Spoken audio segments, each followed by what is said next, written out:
Hello, I am Jennifer Sanders-Tutt, Local History Librarian for the St. Joseph Public Library. This presentation, Torn in Shreds, A Town on Two Sides of History, examines St. Joseph's problematic past and its struggle to remain in the Union. This presentation is in conjunction with our third annual Local History Week and coincides with the traveling exhibit Struggle for Statehood. Struggle for Statehood commemorates the Bicentennial of Missouri Statehood created by the Missouri Humanities Council in partnership with the Kinder Institute on Constitutional Democracy at the University of Missouri, partners in the Bicentennial Alliance. The exhibit chronicles the 3 years that the controversy over Missouri's admission into the Union was fiercely debated and re-examines the lasting significance of the conflict on a local and national scale. The exhibit leads visitors through the story of Missouri's admission with accessible educational content, including historical accounts and stories of people that this controversy touched. Beginning July 20th, this exhibit will be located in the Visitor Center at the East Hills branch of the St. Joseph Public Library and will be viewable until August 28th. Before we begin this presentation, I just want to issue a little bit of a disclaimer.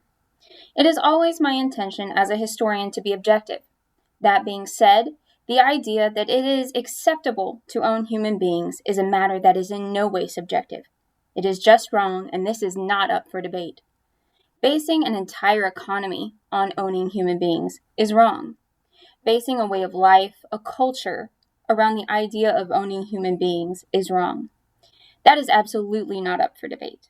This presentation in no way romanticizes the actions of secessionists or those who fought to keep the institution of slavery in place. To say that the Civil War was not about slavery, that it was about fighting to preserve a way of life, that way of life, its inherent socioeconomic infrastructure, was based on owning human beings. So fighting to preserve that way of life was fighting to preserve slavery. With that, if you proceed into the presentation, I hope you take away something, and please know that I have endeavored to present as accurate an account of events as possible. I will discuss my sources throughout and also list them at the end of this presentation. During it, we will meet multiple flawed and problematic figures throughout this story, and not just on one side of the conflict.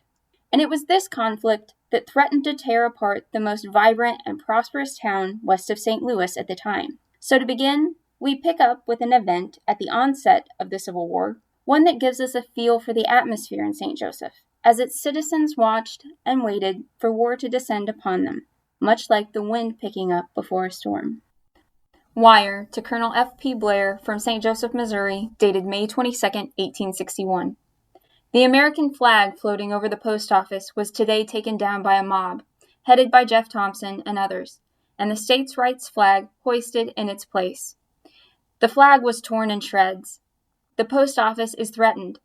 We are not frightened, but have not arms to resist. Cannot these leaders be arrested? And we find the post office in the charge of John L. Bittinger. He's in his late 20s and had been a journalist thus far in his career. He had made his way from Illinois to St. Louis and finally to St. Joseph in the spring of 1860. And when he arrived here, he briefly worked for the Gazette.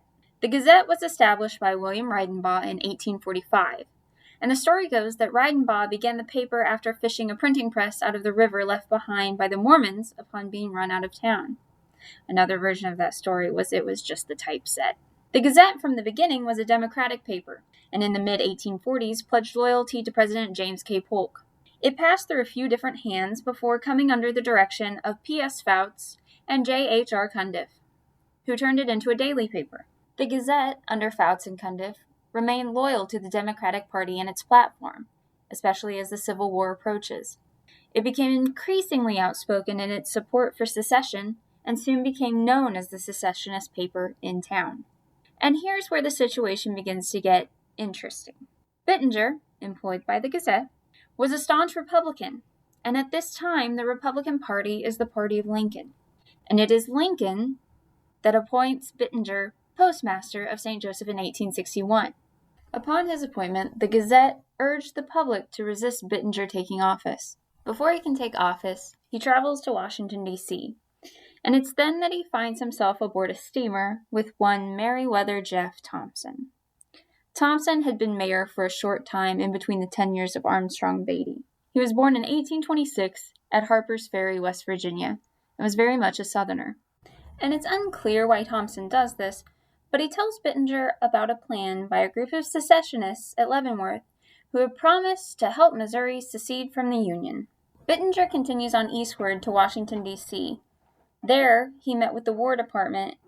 He pleads with them to send aid to Missouri, to the Union militia. He also warns the department about the information Thompson passed on to him. However, Bittinger's pleas for aid go unanswered, and the group of secessionists from Leavenworth never made good on their promises. And as Bittinger is still in Washington, D.C. and slowly making his way back, Thompson had already finished his trip and was back in St. Joseph. He had been going around stockpiling munitions and supplies in anticipation of Union aggression as he saw it. And once he gets back to St. Joseph, he anticipates the Union militia invading. And so he sets up a camp on the outskirts of St. Joseph waiting. He does this on his own volition, though, and he moves around a couple of times within town before he's called off by the state government and told to go home.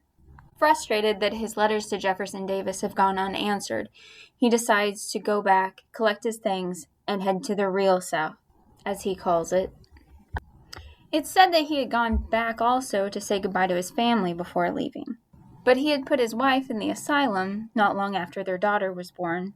Most likely she was suffering from postpartum depression, and left the child in the care of his sister. He never actually goes back to his house, and this is according to him and other sources, but kind of prowls the town all night looking for a fight and drinking. And while Thompson is out, a group of Union men gather around his house and throw stones at it. He finds out about this and is now angry. He's also further angered by all of the Union flags being flown around the town. And at this point, John Bittinger has made his way back to town and taken up his position as a postmaster, and as part of that, raised a Union flag over the post office, as it was federal law. Conflicting with federal law was a city ordinance passed by the council stating that there should be no flags flown in town. As it were, this ordinance went largely unenforced by the city. But when Thompson comes upon the post office, he is still intoxicated. Later, he would claim that it was perhaps his enemies that had plied him with alcohol throughout the evening. Either way, he's infuriated, and he climbs up the ladder on the side of the post office. A crowd gathers as he takes the flag from atop the post office, and not only takes it down, but cuts it and shreds it. And with the crowd fueling him, he now declares, "For the dirty rag atop Turner Hall." And it's at this time that Robert Bradshaw, the young blacksmith in St. Joseph, hears this. Robert Bradshaw was himself a Republican and a Unionist. Bradshaw sets out for Turner Hall, trying to beat the mob there. And he does. He finds the building largely unguarded. He goes around and locks all the doors and openings, and positions himself in the last remaining doorway. A standoff between Bradshaw and the unruly mob ensues. They make demands and threats, but Bradshaw is unwilling to allow the flag to be taken down. It's finally a local attorney that pleads with Bradshaw to go up and take the flag down himself. At the downtown library, we have a signed affidavit from Robert Bradshaw. It was taken in 1905 and sent to head librarian Perd Wright in 1907. Within it, it entails his account of going up and taking the flag down from Turner Hall. He states that when he goes up to take it down, he's going to salute the flag before he does. As he's on top of the building, he recalls hearing the sounds of pistols being cocked while he's up there. It's actually the attorney, Alonzo Slayback, that talked him into going up and taking it down in the first place that threatens the crowd if anyone shoots at him. Bradshaw does his salute, and the flag comes down, and there are no shots fired. The rest of that day, May 22nd, 1861, is a peaceful one. So why was Turner Hall so important? Turner Hall was named so after a group of Germans. Missouri had a large German population, and St. Joseph was no exception. Also known as the Turnverein, it was founded for the purpose of athletics, gymnastics specifically, but it became so much more: a meeting place, a place for education, a cultural center. And as conflict increasingly approached St. Joseph, it became a symbol of Union loyalty in St. Joseph. Now, generally speaking, secessionists disliked Germans and their loyalty to the Union, and they blamed the Germans for the St. Louis Massacre, also known as the Camp Jackson Affair, which had taken place only a few days before the incident at the post office in Turner Hall. Secessionist soldiers had been captured by Union militia, and they were marched through the town. There, a secessionist mob gathered, and in a tense moment, a gun went off. The Union militia fired into the crowd, killing almost 30 civilians. And St. Louis was held by the Union throughout the war, and St. Joseph had strong ties to St. Louis. Many citizens had come from there originally. And this had been another factor in Thompson's aggression towards the flags in town. Thompson does end up leaving for the real South the next day. So how did we get here to the post office in Turner Hall? Slavery and the frontier and westward expansion mindset has a long history in St. Joseph. Our town was founded by Joseph Robidoux, who himself was a slave owner. Much of his success in business and communicating with the native peoples here was probably owed to a man named Geoffrey Deroin, or Geoffrey de Renée. Geoffrey was born around 1806. Geoffrey's exact origins are largely unknown. It's possible that he was the son of a man named Francis Deroin. Francis was employed by the American Fur Company at a trading post in Nebraska, the same company who belonged to J.J. Astor that employed Joseph Robidoux. And in 1816, Robidoux was sent to the trading post in Nebraska to take over from Deroin. It's after this that we see the first mentions of Geoffrey Deroin as being a slave of Joseph Robidoux. Deroin was an extremely talented linguist, speaking multiple languages and serving as translator for Robidoux. It is not known how Robidoux ended up with Geoffrey Deroin, but in 1822, when Deroin is 16 years old, he sues Joseph Robidoux for his freedom on the grounds of assault and battery, and false imprisonment and cruelty. This legal battle goes on until 1837, and Geoffrey never wins his freedom from Robidoux. Later, his freedom is purchased, likely by Andrew Hughes, who was a government agent to the native tribes, or possibly by Chief Francis Whitecloud, who was chief of the Iowa tribe, who Deroin had good relations with. Deroin would go on to be an accomplished translator and diplomat. He died on March 28, 1859. If you'd like to know more about Geoffrey Deroin, I recommend Greg Olson's book, Geoffrey Deroin, Iowa Translator, Frontier Diplomat. I also recommend reaching out to the St. Joseph Museums. Their curator has done extensive research on Geoffrey Deroin, and I'll also link below an online exhibit that they have created about Geoffrey Deroin. And Joseph Robidoux is the first instance of a white man to settle in this area. Missouri was admitted for statehood in 1821 with the Missouri Compromise, and it is from this that Missouri's ties to the Union are tenuous leading up to the Civil War. Missouri becoming a state is an entire presentation in and of itself, so I do recommend checking out the exhibit Struggle for Statehood. And again, that will be available for viewing until August 28th. Now, Buchanan County wouldn't be open for settlement until much later in 1838. And St. Joseph, or Black Snake Hills as it was known during the time of Robidoux's trading post, would become a city in 1843. A majority of the settlers in St. Joseph and Buchanan County were Southerners, coming from Kentucky, Tennessee, or Virginia. You also had French Canadians and Germans to settle in the area. But the Southerners, along with bringing their culture, brought with them the practice of slavery. A few years after St. Joseph officially became a city, in 1850 we have the census, and along with that we have the slave schedules. There were approximately 1,000 peoples enslaved in Buchanan County in 1850. By 1860, we see that number double. If you're familiar at all with the slave schedules, they look a little bit different than a normal census. They have listed out the name of the owner, and then next to that is how many people they have enslaved, and their ages. There are no names, no other vital information, just numbers on a page. One of my ongoing projects has been to transcribe the 1850 and 1860 slave schedules. It's difficult in that it seems that much less care was taken with the slave schedules by the census taker. The math usually doesn't add up all the time. I hope to have these finished and available soon. But going through the schedules, you not only see names of people who will become prominent on the side of secession, but on the side of the Union as well. From here, we will get into the other side of St. Joseph's history leading up to the Civil War. In contrast to those who sought to leave the Union to preserve slavery, or even those that sought to preserve the Union by remaining neutral.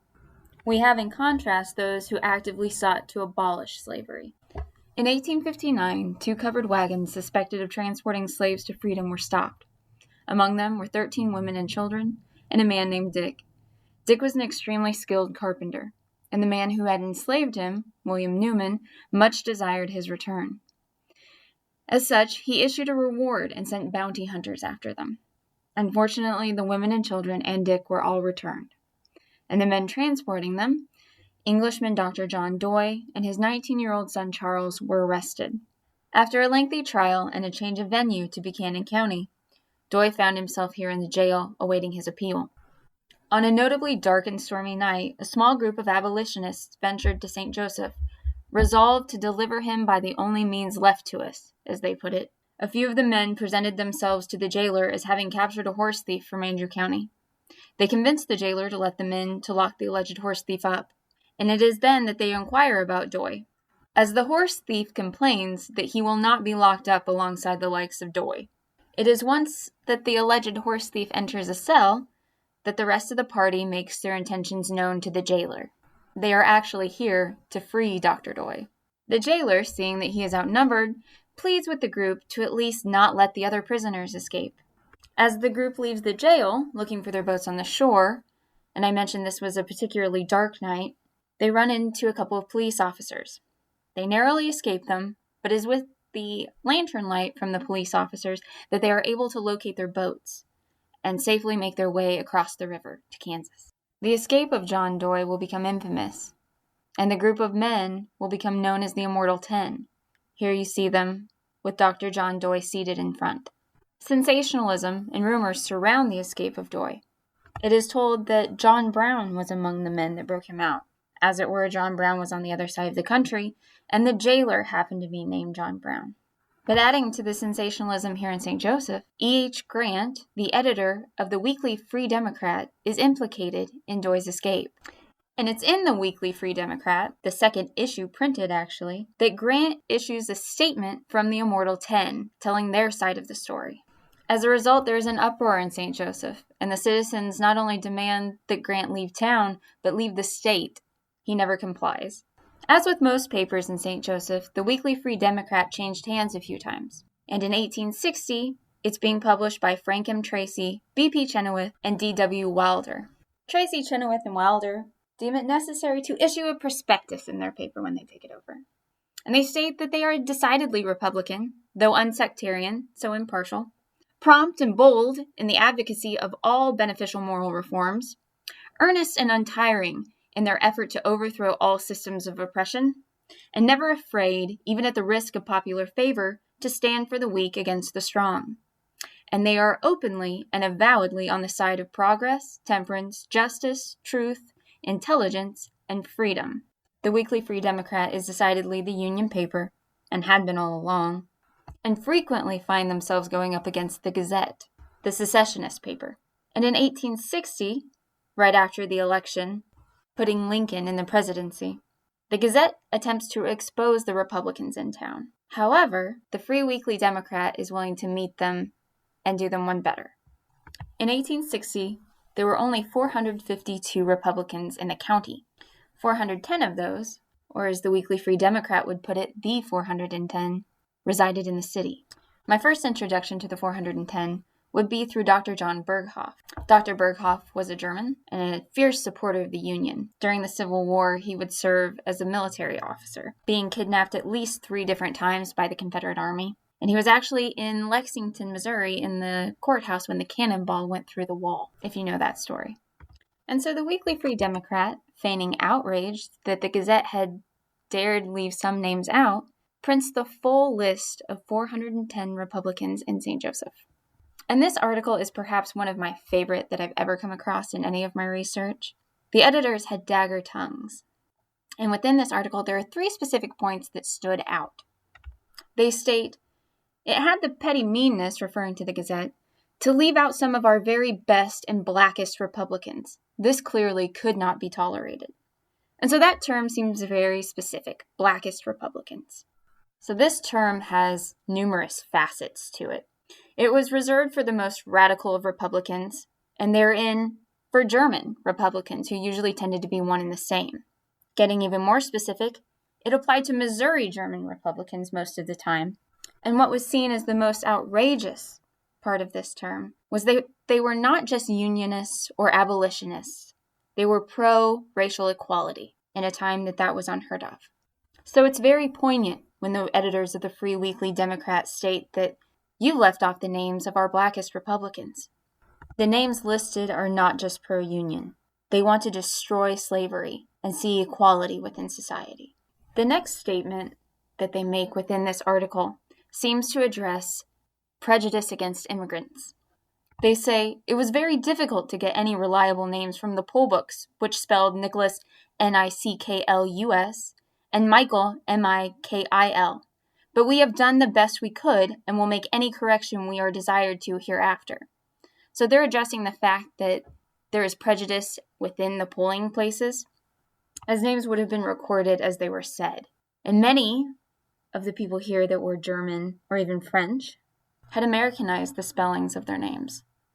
One such example, notably second on the list, was not German, but a Frenchman, Henri Baudin, or as he changed it to, Henry Boder. And the last statement that stands out within this article, they state, this list really looks very well. It represents 2,000 of our citizens and contains as good names as can be found in St. Joseph. Where does the number 2,000 come from? As we know, there were only 452 Republicans in the entire county. If we go back to the slave schedules of 1860, there were 2,000 slaves in Buchanan County at this time. People that have no rights under the Constitution and cannot vote. And so we know that the Republicans here at this time are not just pro-union, pro-abolition. They're pro-equality. And so the editors here are saying that this number is only 410, but it represents so many more that should rightfully be counted as citizens. So this is November 1860, and this article causes quite a stir. So these editors don't back down. They continue to publish, and they are radical. And sadly, they seem to be pretty progressive by even today's terms, saying that there should be equality without question. So by December 1860, a special grand jury is called by Judge Silas Woodson. Woodson would later go on to become governor. And his grand jury indicts the Free Democrat on charges of circulating incendiary publications. Well, the editors most likely knew this was coming, and they find out that Silas Woodson is hot on their trail. And so they pick up and move their office across the river to Elwood. However, they continue to print the Weekly Free Democrat and circulate the paper in St. Joseph. This paper only continues to print until April 13th, 1861 is their last issue. According to the Buchanan County History of 1881, that's because they all picked up and joined the Union Army. Just about all of the Weekly Free Democrat staff that joins the Army does survive, and they end up coming back to St. Joseph. Some of them do get back into the newspaper business after this. Now, on the other side of this, we still have the St. Joseph Gazette publishing. That is, until when the Union Army comes into St. Joseph, they are ordered by the federal government to cease publication. They are charged with citing opposition. Ironically, Cundiff of Fouts and Cundiff, of the publishers, would later end up working for the St. Louis Republican after the war. But they most likely sold it back to William Reidenbaugh, and it changed its hands several times.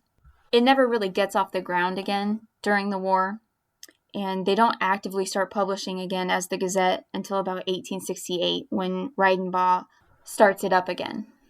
So, jumping from when the Civil War picks up in St. Joseph, we're going to skip to the end, as the events in between would be a presentation in and of itself. So, how did St. Joseph survive the war?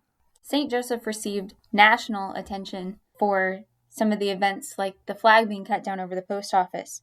And on May 7th, 1861, the Buchanan County Sheriff ordered all free slaves to leave town within 10 days or be arrested. Many major publications had stationed reporters here, such as the New York Tribune. And there's one notable instance of, well, the town looks like it's starting to be torn apart between secessionists and unionists, and the economy is starting to suffer. This Tribune reporter looks around and notices that a lot of our economy is fueled by trade with northern cities, and comments on that fact.